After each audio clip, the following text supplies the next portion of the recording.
Vamos lá, que o Sandro Miyashita mandou um pedido de feedback e falou assim, ó: Salve Marco, eu vim pedir o feedback desse último projeto que eu finalizei e desde já agradecer pelo conteúdo dos vídeos que tem me ajudado muito. Estou buscando ingressar no mercado de games, focando meus estudos para direcionar meu portfólio para ilustração. Já participei de vários processos seletivos, porém, no finalzinho acabo não passando, mas mesmo assim, sigo firme na luta. Bom, legal que você já tá em alguns processos de seleção e tá chegando no finalzinho, pelo menos, saca? Você chega a fazer alguns testes para essas empresas ou nem isso, assim? Você só não passa na entrevista? Mas é legal que eles estão olhando pro seu portfólio de uma forma diferente, né? De tipo, pô, interessante, vamos trocar uma ideia com ele, né? Porque para chegar no finalzinho, provavelmente você passou por algumas fases, né? Pelo que eu entendi. Cara, legal. Os seus props são muito bons. Visivelmente, isso que eu ia falar, você provavelmente usou 3D para fazer, então Blender, isso é uma habilidade muito boa para o mercado de jogos, tá? Para você ter um conhecimento, pelo menos para entender as ferramentas ali do Blender, isso é bem legal. E pelo que eu vejo, você mantém também bastante do 3D na pintura final, no sentido de manter a tridimensionalidade, saca? Então isso é bem bacana pro seu trabalho, você não perde muito do resultado ali, daquela ideia do 3D pro final. Muito legal, cara. Dá pra perceber que você tem um pouquinho de dificuldade ainda com personagens, mas que já aparentemente tá interessado em evoluir, né? Então dá pra ver aqui uma evolução dos personagens.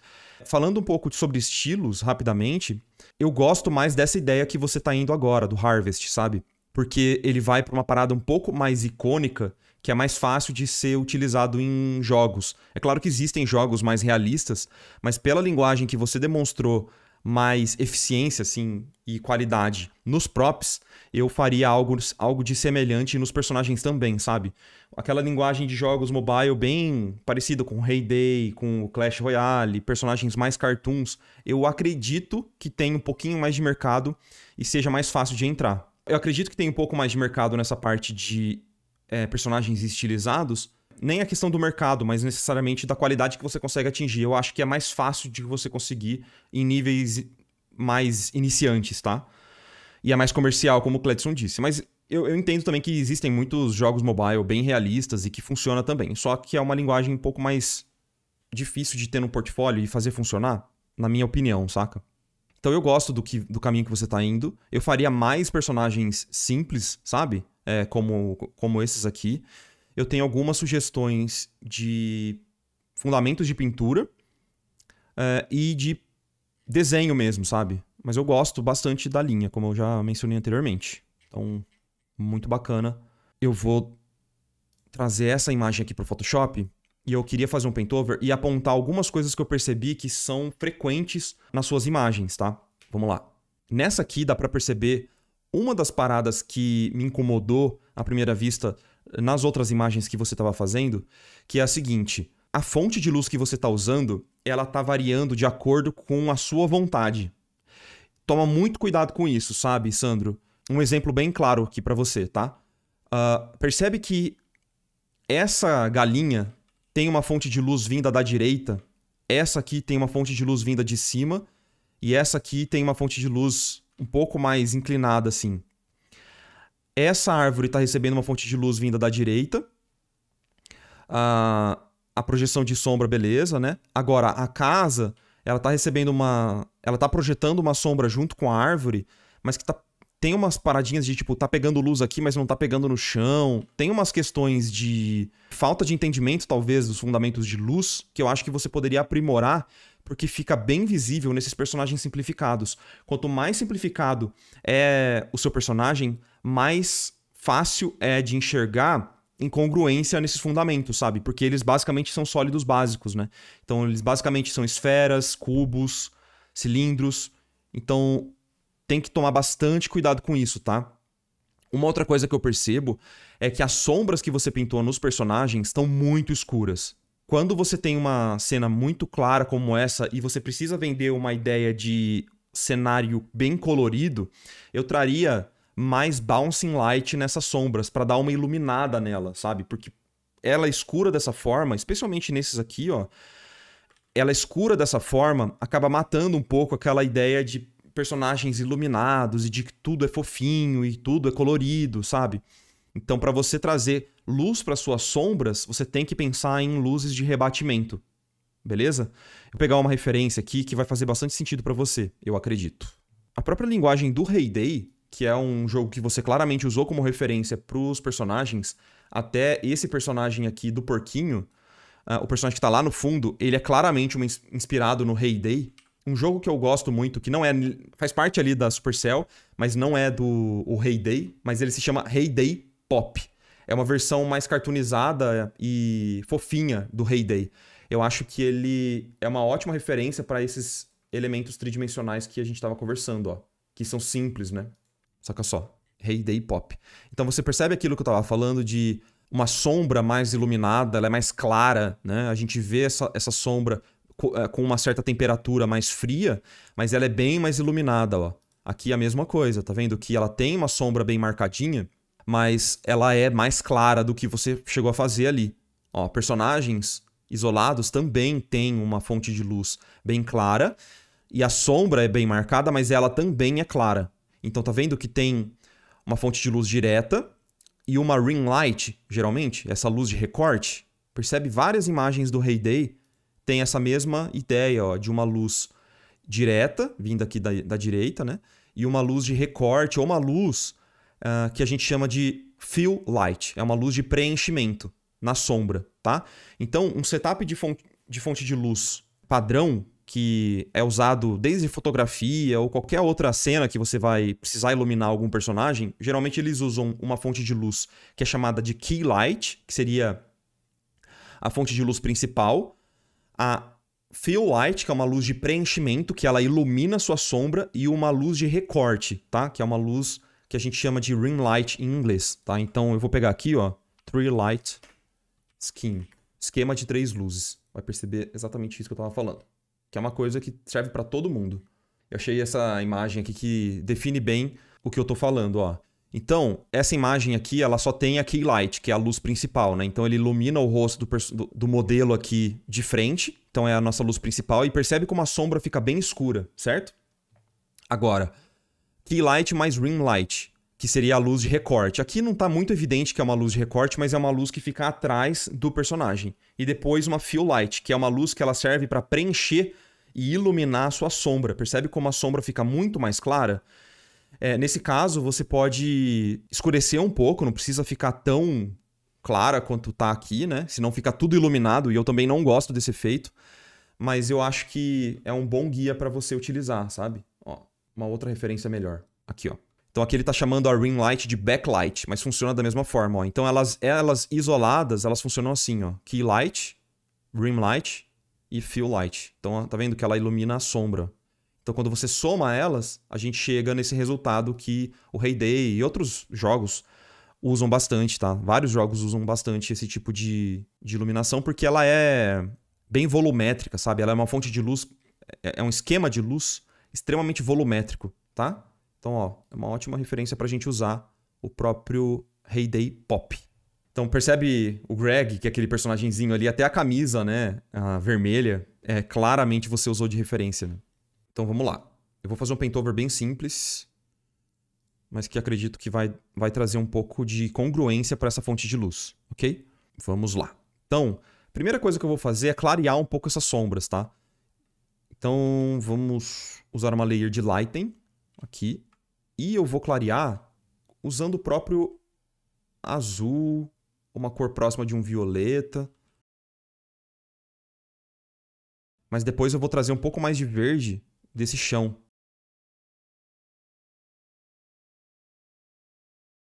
Só nessa parte de sombra das penas delas, né? Porque tem que lembrar que elas são penas brancas, né? Então, por ser branco, estando na sombra, ela tem que ser mais clara do que os outros elementos na sombra, né? E nesse caso, ela tá tão escura quanto o vermelho, por exemplo, né? Então, lembrando que ela é branca.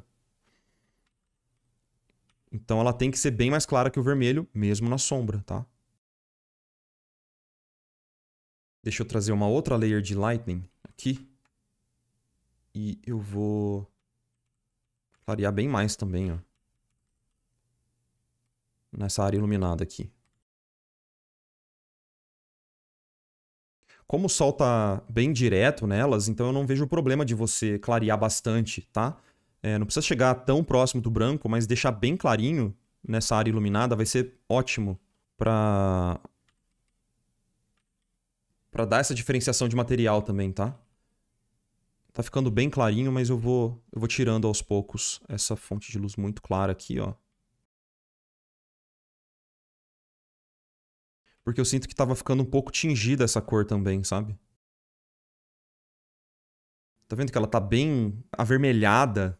E eu não sei se isso aconteceria, saca? Porque se a fonte de luz ela tá uma fonte de luz branca, que é o sol, isso vai depender, claro, do horário que o sol tá emitindo a luz. Mas o aspecto geral dessa cena eu não tinha entendido como um entardecer, tá? Se fosse entardecer, aí a gente veria de uma outra forma, tá? Mas pelo que eu tava vendo ali, ele não aparentava ser um entardecer. Então, por isso que eu tô considerando uma luz mais branca mesmo.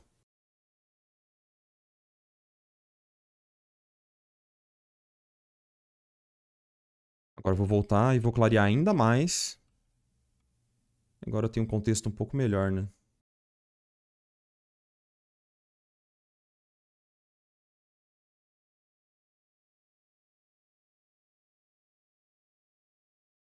Ó, então eu clareei bastante, tá? Essa sombra.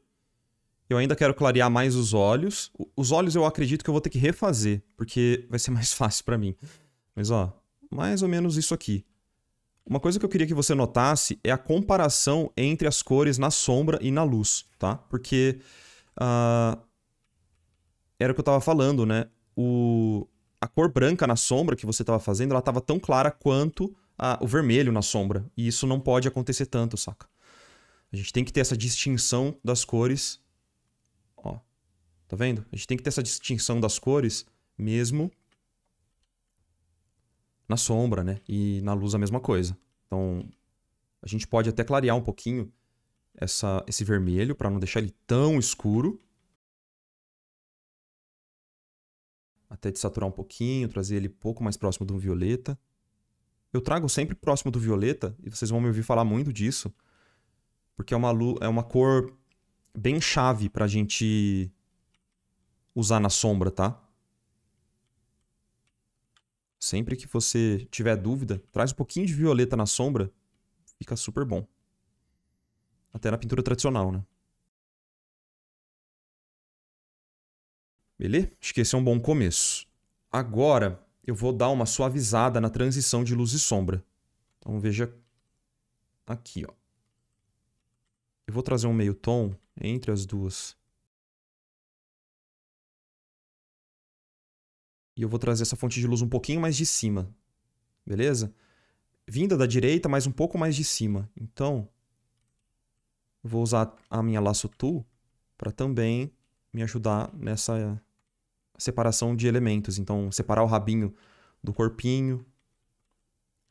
Quando você estiver fazendo uma cena dessa, a minha sugestão é que você crie umas esferas no 3D ou cilindros para posicionar os personagens naquele elemento e usa elas como uma regra, saca? Uma forma maravilhosa de você manter coerência entre os elementos é blocar aqueles elementos numa cena 3D. E quando eu falo blocar, eu tô falando de você criar elementos simplificados que vão representar aquele personagem ou aquela, sei lá, aquele objeto, né, que você estiver pintando. Ó, tá muito dura essa transição aqui, tá vendo? Então a gente vai suavizar bastante. Então todas as sombras de forma a gente suaviza e deixa as transições mais duras para sombras projetadas. Então essa aqui, ó, que é uma sombra de forma, eu vou suavizar e vou trazer ela um pouquinho mais para cá para manter aquela ideia de esfera que eu estava falando.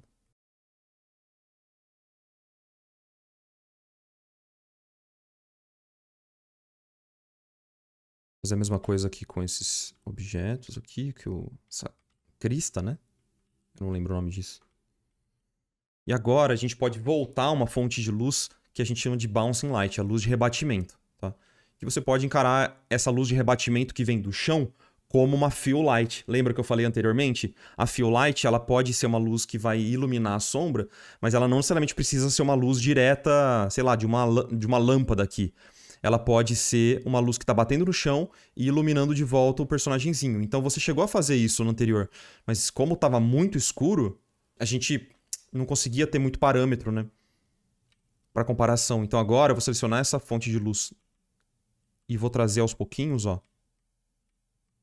iluminando a área de sombra, ó. E eu tô esquecendo que isso aqui é uma galinha, tá? Eu tô pensando realmente que isso aqui é uma esfera deformada, né?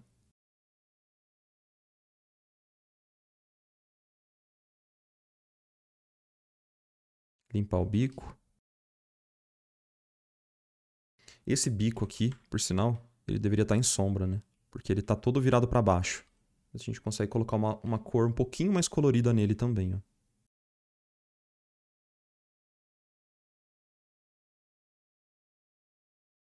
Porque ele tá abaixo da galinha, né? Então não tem como ele estar iluminado, recebendo uma fonte de luz direta que nem você tinha feito. Sacou?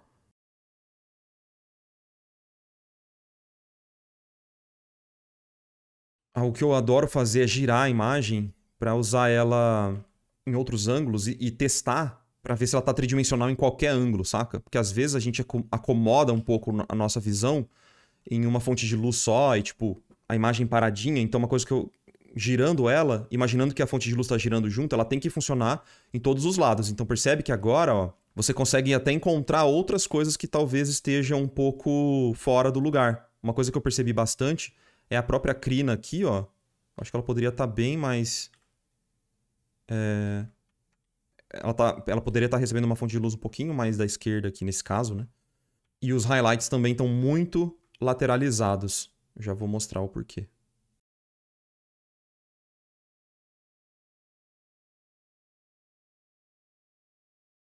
O highlight, a nossa especular, né?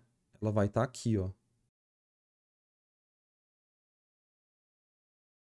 Sempre pensando no reflexo da nossa fonte de luz. E isso me remete a uma outra coisa que estava me incomodando lá no comecinho, que eu não comentei, que é o nosso olho, né? O olho da galinha. Então, na imagem que você fez, tá vendo que tem um reflexo que acompanha a íris do olho da galinha? Mas isso aqui no tridimensional não funciona dessa forma, tá?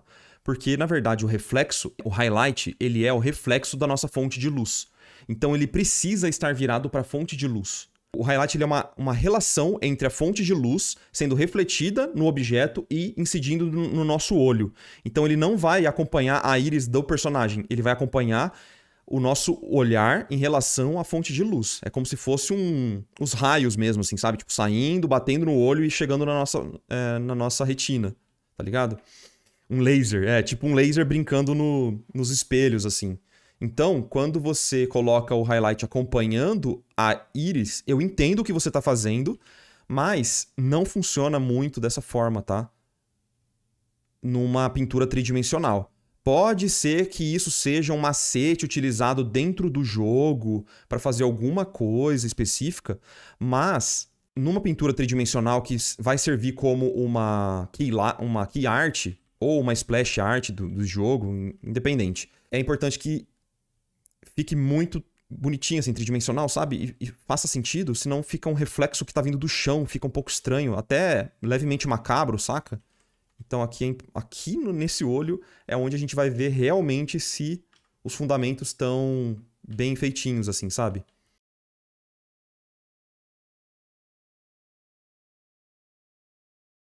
Vou até escurecer um pouquinho para ela não ficar extremamente clara, para que a gente consiga separar depois o highlight, tá?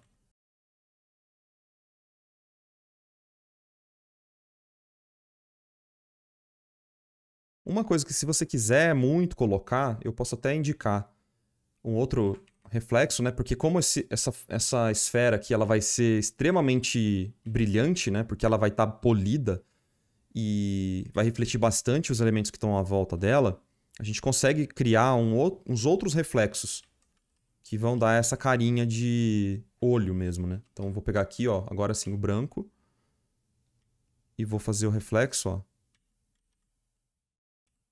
no lugar onde ele realmente estaria, né? Em relação à nossa fonte de luz. Agora eu posso clarear um pouquinho. E aí, o que eu estava falando, a gente pode criar outros mapas de reflexo que não são necessariamente a nossa fonte de luz principal. Como, por exemplo, o próprio chão aqui, ó. Então, a gente consegue colocar um reflexo do chão nessa área, por cima da íris, né? A pupila aqui. Ó. Tirar um pouquinho de opacidade para mostrar que tem bastante reflexo. E em outras coisas também, ó. Então você pensa... Eu chamo de mapa de reflexo porque realmente é como se fosse um mundo em volta que ela está sendo refletida, saca? Então a gente pode pegar, por exemplo... não só essa parte aqui, mas tem que imaginar que esse chão aqui também vai estar iluminando o olho, né? Então a gente pode trazer mais para cá também, ó. Também tem que tomar cuidado para não ficar muito estranho, né? Tipo, coisas muito reflexivas. Posso tentar colocar um pouquinho do céu também, ó. Coloco e eu tiro com a borracha. Só para dar esse aspecto de reflexivo mesmo. Então, ó, vamos girar para ver. Agora tá um pouco bizarro, né? Porque tá uma esfera do nada saindo do olho, né? Mas a gente consegue depois trazer algumas oclusões, sombra de contato, para dar essa sensação de que ela tá encaixada na cabeça, né? Porque agora ela tá meio flutuando. Então, a gente pode trazer algumas sombras de contato só para juntar um pouquinho, né? Deixa eu ver como é que você tinha feito o design. Ah, ela tem umas pálpebras, né? Então eu vou fazer meio que a mesma coisa aqui.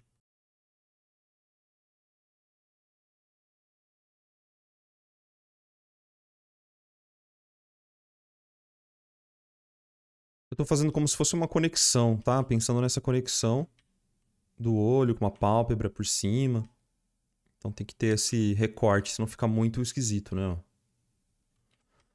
Tem outras formas mais rápidas de fazer isso, mas acho que desse jeito já funciona pro nosso propósito aqui de feedback, tá? E aí, você pode também delinear algumas penas se você quiser, para dar textura, o que eu acho super válido. Você tinha feito isso, né? Mas eu também trabalharia mais na transição. Você fez isso bem, né? Naquela imagem que você pintou, ó. Que era mais fazer nessa transição, né? De luz e sombra. Então, eu vou copiar o que você fez, basicamente. Só pra a gente ter também essa sugestão aqui, ó. E eu acho que a forma que você solucionou foi muito boa. Então, aí na transição, com um pincel mais opaco, e sugerir, né? A pena e tal. Fazer uma sobrepondo a outra também é legal de você fazer com bastante calma, né? Eu vou fazer meio rapidão aqui, mas, como eu disse, acho que é meio que replicar aquilo que você já começou ali, que foi muito bom. Começou não, né? Que você pintou. Quem tá começando que sou eu. Então a gente faz a pintura de uma forma bem simples primeiro, né? Imaginando que ela é uma esfera, lembra que eu falei? E aí a gente finaliza colocando um pouquinho de textura. Bem simples, tá vendo? Olha como de longe já funciona. A última coisinha que eu vou fazer é só voltar um pouco de bounce aqui nessa parte vermelha, ó. Textura sempre na transição. Sempre. Vendo como ela acaba ficando bem colorida e a gente enxerga bem o que tá na sombra da personagem, mas ao mesmo tempo não tá demais assim, né? A gente brinca com um pouco de variação da matiz. Ó, a gente entende a diferença da luz e sombra. Brinca com a variação de matiz, então a área iluminada tá bem clarinha, ela tem uma variação para matiz, mas ela não tá com aquele aspecto de sujo, que eu acredito que tava um pouquinho antes, sabe? Então tirar um pouco, limpar essas áreas bem iluminadas assim, vai ajudar bastante a não dar esse aspecto de sujo. E eu quebraria um pouquinho melhor essa silhueta também com algumas penas, ó. Bem mais óbvias e saindo realmente da silhueta, sabe? Mas aí é um pouco de gosto pessoal, tá? Se eu estivesse fazendo a direção dessa arte, eu ia falar pra você quebrar essa silhueta pra não deixar ela muito certinha, muito retinha, né? Algumas áreas, só pra sugerir que a pena saia da silhueta também dela, saca? Ó. Enfim, o mais importante depois é manter coerente sempre o direcionamento do highlight. Então a gente vai sempre se atentar nisso aqui, ó. Deixa eu aproximar, ó. A gente vai sempre se atentar nisso aqui. Posicionamento do highlight na forma. Então, se a gente tiver uma esfera aqui, ó, Independente da posição dessa esfera em qualquer lugar dessa cena, o highlight tem que estar no mesmo lugar. A nossa Core Shadow também tem que estar próxima, assim. Pode estar um pouquinho diferente, mas ela tem que estar relativamente no mesmo posicionamento.